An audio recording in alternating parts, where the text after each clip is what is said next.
Hello everyone. What I'd like to cover for the next few moments is the initial consultation.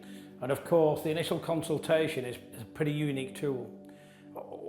One of the things that worried me when I first started to introduce performance coaching to the British Army in 2003 via another organisation was that we were dealing with people in rooms where people were traumatised. They were presenting things like post-traumatic stress disorder, all sorts of different things, flashbacks, nightmares.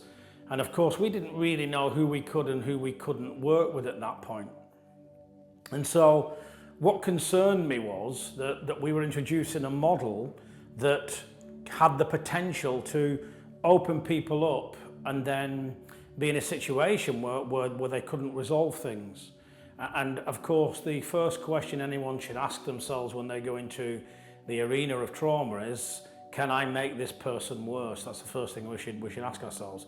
And if there's potential for that, then we have to mitigate that down so that it never happens, essentially. And of course, with Spectrum, it had all of that in mind. So I created a field tool, and the field tool is the field tool that I'm going to show you is that initial consultation. It is a way of someone literally and metaphorically putting their cards on the table. It's something that evolved through lockdown because I was looking for an easier way to train coaches and also a more simple way for someone to be able to identify some of the areas of life that are giving them a problem. In your manual, you've got a page that talks about 4 steps. And the initial consultation is step 1. This is determining someone's level of need. With some of the guys that we were working with in some of the rooms, we had no way of knowing just how emotionally laden some of these people were. They were clearly talking about different things like distractions such as alcohol, self-medicating with alcohol, and using some of these distractions. And of course, for me, that didn't mean anything then outside of, well, they've clearly got some significant stuff going on, otherwise they wouldn't require a distraction. Otherwise they wouldn't require to self-medicate. And of course, without knowing the detail of that, you have no way of knowing what depth of trauma you're working with. So, the first thing I do when I work with a client is I want to identify that they've experienced these emotions. And of course, you'll notice that the black cards that you have identify the individual emotions that we work with. What makes Spectrum pretty comprehensive is the fact that it can take an area of your life and break it down into the emotions that have impacted on that area of your life in a limiting way, a negative way. And so these are generally the emotions that do that. And I will often just say to the client, is it fair to say that you've experienced anger, sadness, fear, guilt, hurt, or anxiety in your life? This is a simple truth as well. I don't think there's any person that I've ever spoken to that if I've asked them that question, they've said no. So it turns out being a simple truth. And of course, these emotions are subtly different. If we look at anger, we look at fear, we look at anxiety, they're stimulant emotions. They make us come outside. Whenever we're angry, fearful, or anxious, we come outside and we generally aggress others. Whenever we're sad, guilty, or hurt, we have a tendency to go inside because they're suppressant emotions. We go inside and we generally hurt ourselves. And of course, that's how self-harm comes in with some of the suppressant emotions. Now, of course, when you experience one of these emotions, there's a good chance you're going to experience all of them in an area of your life. So the first question is, as I said, is it fair to say that you've experienced these in some area of your life, and there could be numerous areas? The answer to that is always yes. So the next set of cards that we're going to show them is going to be the theme cards. Now, all the time that I am working with someone, one of the first things I want to find out is, why do you want to change? And of course, that's the motivation to change. So as part of the next step, for me, it is, why do you want to change? before we get into the what needs to be changed, we want to find out their motivators. The reason for that is when they get into the arena of change, if they start to lose energy, by finding out why they want to change, the main drivers, we can remind them of these so that they can maintain energy. So the next set of cards that we show them are known as theme cards. And we have complex themes and we have simple themes, and these are explained in your manual. But essentially this is not an exact science because it's very, very, very subjective. However, what we found once you do this as an exercise is it's an exercise of dissociation. It's also an exercise where you don't need to share any content. We're not interested in content, mainly because you store anything up to 80 gigabytes of content every day. And of course, if you try to think your way out of a problem, this is one of the reasons that doesn't work, because you've literally got so much content to work through if you're trying to think out the answer to your problem. And so we have complex and simple themes, and they're listed in your paperwork. And of course, when you first start coaching, it's important that you understand the difference between these.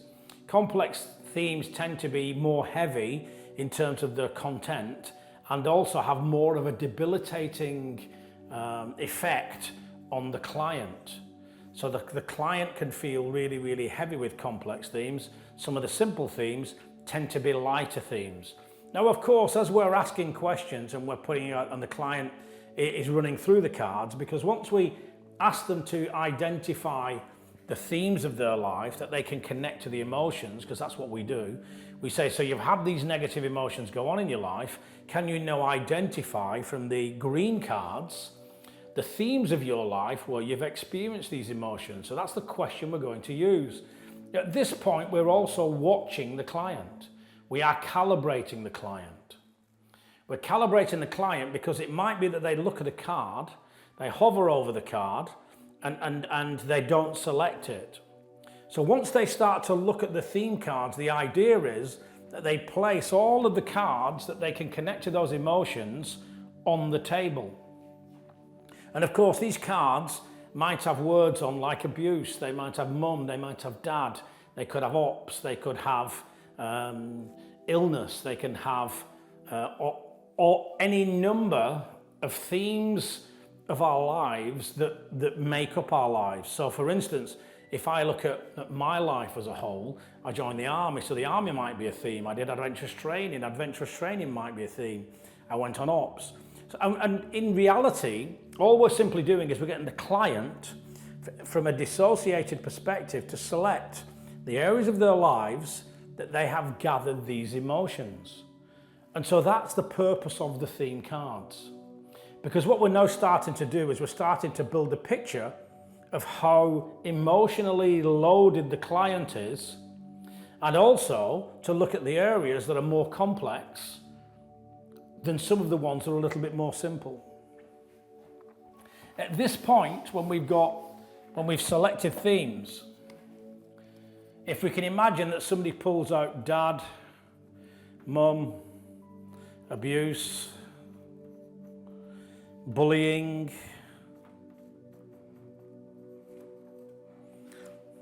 abandoned,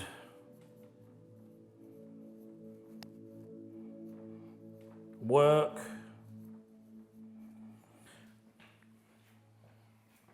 health. We're then asking the client, okay, so we've pulled out all these cards. You can see that all of these cards are significant to you. These are areas that you've experienced the anger, the sadness, the fear, the guilt, the hurt, and the anxiety. And what we'd like you to do now is we would like you to create clusters. So what is connected to what? And it might very well be that mum and dad are connected. It could be that abuse are connected to mum and dad. It could be that bullying is connected to being abandoned and work. And of course, the client, what the client now does is the client then starts to cluster which cards are connected to which. What that allows the coach to do is it allows the coach to take a look at the cards and say, right, I can see that this is one of the heavy areas of your life, the clusters. And of course, you have limitations of award as a coach. What this allows you to do is it allows you to recognize the limitations of your award. And they're all written in the book and they're trained on the program. Because what we want coaches to be able to do at the end of this is to be able to say, well, actually, this person is too complex for me to work with just yet if I'm a level 1 coach. If I'm a level 3 coach, the level 3 coach can work with any presenting issue because they've got all of the clients and all of the background and all of the training to be in that complex space. So the client is now creating a level of clusters. So the themes are now, the client will put the cards with regards to what's connected to what, and we're starting to identify clusters. And it might be that you've got 6 clusters in one or 10. It could be you've got 2 in another one. It might be that you've got a cluster of 3. Makes no difference. The number of clusters is important because that determines whether or not as a level 1, a level 2 or a level 3 as to whether or not you can work with that client. And all the information is in the manual and it's covered on the training as to those limitations of award. So once we've done the themes and we've got the clusters, we're now getting a bigger picture. We're now really interested in the symptoms. And symptoms are generally as a result of an accumulation of other things. So symptoms could be words like depression, OCD, obsessive compulsive disorder. There are lots of other types of symptoms, bulimia, anorexia. So with symptoms, we're identifying that there's an accumulation gone on, and it could be from the clusters. There's accumulation gone on, and now we've received some form of diagnosis from that. And that's what symptoms are. So depression, if somebody says, I've been depressed all my life, it won't just be one theme that's influencing that. It will be a collection of themes that's influencing it. And that's why it's called a symptom. As we start to identify that some people have symptoms, we now know that they're more emotionally loaded than someone that just literally has a number of themes.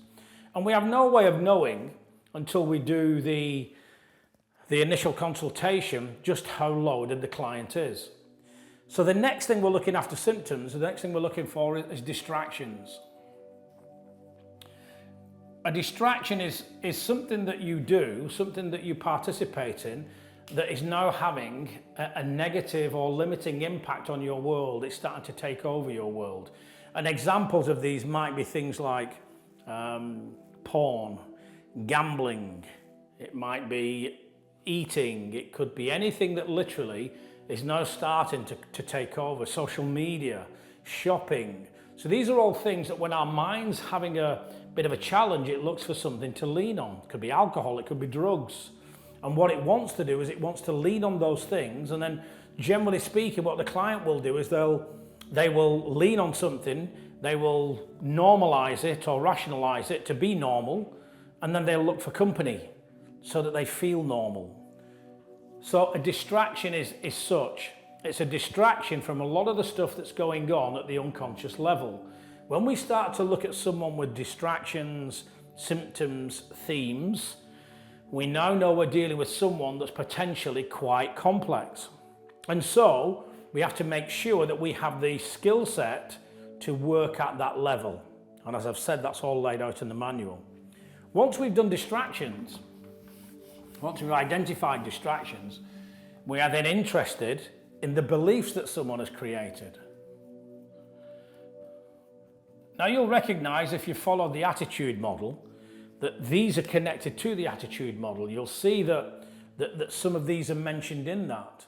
If we work at the level of emotions and beliefs and conflicts, we know that this person is going to change on a much greater level, incrementally and safely. And that's what Spectrum was designed to be. The transition coaching element was designed to be very safe. But at this point, the beliefs are going to be I am not statements. And they could literally They could literally be statements like, I'm not loved, I'm unlovable, I'm weak, I'm helpless, I'm pathetic, I'm a coward, I am alone, I am trapped. So these would be typical things that they might put out, and these are the blue cards. So with all the cards, you can see from the paperwork that you have in your manual, it talks about, you know, the green cards, the purple cards, the grey cards, and the blue cards, and they're all linked to themes, symptoms, distractions, and beliefs. And they've got their own colours so that you can identify them. These are really important because as you start to identify the cards with these, when we get into the change work with the client, we're looking at changing any negative emotions within the themes of somebody's life, and we also change the belief systems. So we get them to look for another belief. And remember, it's worth, when you work with a client, we don't offer any solutions to any clients. Only the client knows the client. And when they come up with a solution, they come up with a resource, for them healing is instantaneous. They get well very quickly, things change very quickly. Now, once we've done the beliefs, we're then really interested in what they do as a result of all of these. So we can ask a question like, so when all of this stuff is going on with the themes, the emotions, the symptoms, the distractions, the beliefs, what do you do? And typically, this will produce a set of behaviours. Now, this is really important because one of the things that Spectrum has never been challenged on is that it creates behavioural change. And those behaviours stay in place. So you can't really say that someone has changed unless you follow them for anything up to 5 years. And that's what we did with different cohorts of our research.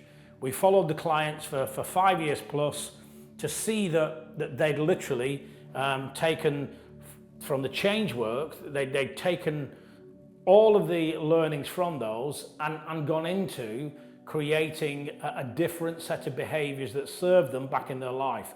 We have a piece of work from the Sir John Moore Liverpool University that talked about asset mapping. And if we could keep people out of the NHS, if we could get them to be strong enough so they didn't need it, the money that's saved by the NHS is phenomenal. There's phenomenal amounts of money. So the behaviours produce something that we can see as a checklist to prove that the work we've done has had an impact on them behaviourally. You can monitor behaviour. You can see behaviour. So this then becomes very easy. If somebody says, I want to work with this problem that I've got with alcohol or drugs, and they stop using them, or they change their work, or they do something else that proves that they're no longer interested in the alcohol or drugs, behaviourally, that's evidence that something significant has changed at the deeper levels.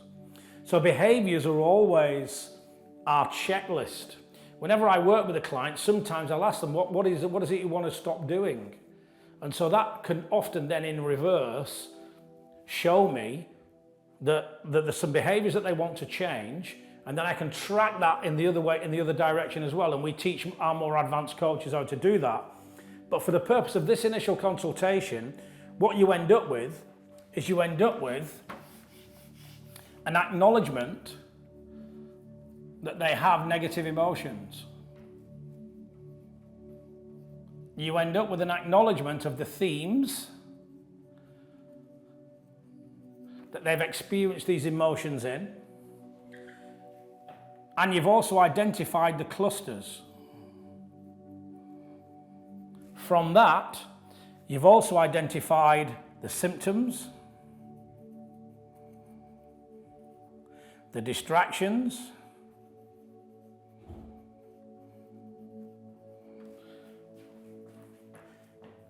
and the beliefs, which equal a set of behaviours.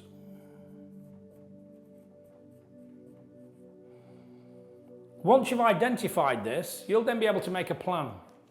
You'll know pretty much how many themes need to be worked with, and that will allow you to predict how much time is going to be spent with the client. It's not an exact science, but it's very, very close to being as precise as it could be. It is, very predictable, let's say. So once we've got all of that, we can predict pretty much how many sessions we're going to need to do with the client. And of course, on the first session, the client might change 3 themes. So we limit it to 3 themes for a reason. And of course, all of that is covered on the training. However, once we start to get rid of the themes, the symptoms, the distractions, and we change the beliefs, we get the client to find their own answers, of course, behaviors naturally change. Because all of these are transition. They're based at the unconscious level. Anything we do at the unconscious level will have a conscious consequence and will result in behavioral change and transition. So from this, the client then has an awareness that in reality, this is my life mapped out in front of me. And from that, we can say whether the client is low, medium, or high level of need. Something that we might add to this is that when a client has got any formal mental health diagnosis, they automatically become a high level of need, and so therefore need to be worked with by a more experienced level 3 coach. And you'll see all the limitations of a ward during the training. We'll identify those for you, and we'll show you where you can go and where you can't go yet, which was music to my ears when I introduced this to some of the military coaches, because they were working with very, very complex situations and in reality shouldn't have been. There's a whole series of things that we insist upon moving from one level to the next in order to give the coach a level of continuous development, really, so that you can develop your skill set to work at a much higher level.